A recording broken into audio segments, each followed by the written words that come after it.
பிரான்மலை ஷேக் அப்துல்லா தர்காவில் சம்மங்கி பூவால் அலங்காரம் செய்யப்பட்ட 3 சந்தன குடங்களுடன் மத நல்லிணக்க சந்தனக்கூடு ஊர்வலம். மும்மதத்தினரும் பங்கேற்று வழிபாடு செய்தனர். சிவகங்கை மாவட்டம் சிங்கம்புணரி அருகே தமிழகத்தில் மிகவும் பிரசித்தி பெற்ற நூற்றாண்டுகள் பழமையான பிரான்மலை ஷேக் அப்துல்லா தர்காவில் இந்த ஆண்டு சந்தனம் பூசும் விழாவிற்கான கொடியேற்றம் கடந்த 3ஆம் தேதி புதன்கிழமை மாலை ஷேக் அப்துல்லா அவுலியா தர்காவிலும் 2500 அடி உயரத்தில் மலை உச்சியில் உள்ள ஷேக் அப்துல்லா ஒலியுல்லா தர்காவிலும் வெகு விமர்சையாக நடைபெற்றது. அதனைத் தொடர்ந்து 10ஆம் நாள் சனிக்கிழமை இரவு 9:30 மணி அளவில் சந்தனம் பூசும் விழாவிற்காக ஷேக் அப்துல்லா தர்காவில் சந்தனங்கள் கரைக்கப்பட்டு 3 குடங்களில் நிரப்பி சம்மங்கி மலர் அலங்காரம் செய்து கொண்டு வரப்பட்டன. அதனைத் தொடர்ந்து அனைத்து மதத்தினரும் ஒன்று கூடி சிறப்பு துவா ஓதினர். துவா ஓதிய பின் பள்ளிவாசல் நிர்வாகிகள் தலையில் சுமந்து சென்று மின் விளக்குகளால் அலங்காரம் செய்யப்பட்டு மின்னொளியில் ஜொலித்த சந்தனக்கூடு ரதத்தில் 3 சந்தனக்கூடங்கள் இறக்கி வைக்கப்பட்டு முக்கிய வீதிகள் வழியாக ஊர்வலமாக சென்றது. அப்போது வழி நெடுகிலும் பக்தர்கள் விபூதி கொடுத்து வழிபாடு செய்தனர்.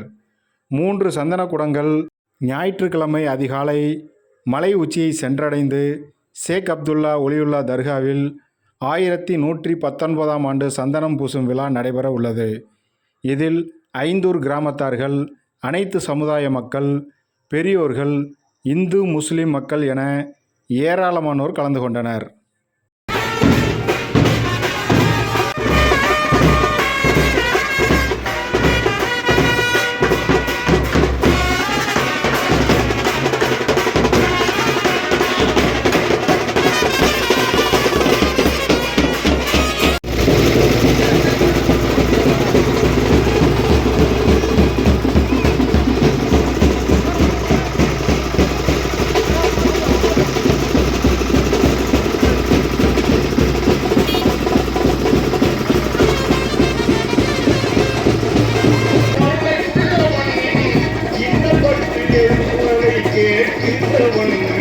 எண்ணங்களை இதயங்களை என்று சொல்லுவதில்லை.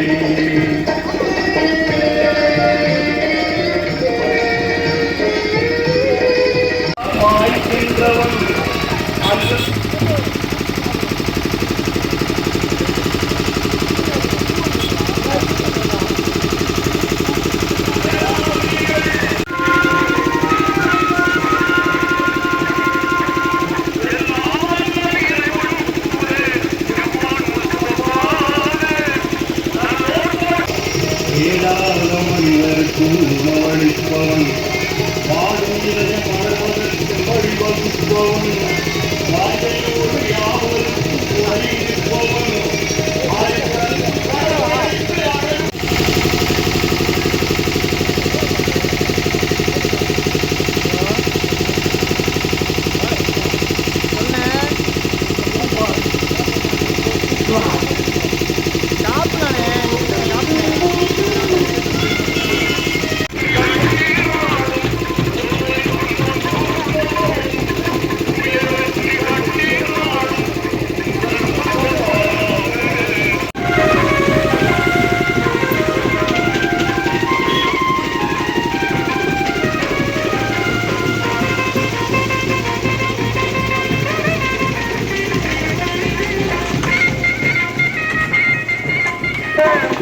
அடிவயிற்றில் கல்லை கட்டி அற்புதமாய் பசியை மறைத்து அடிவை மறைத்து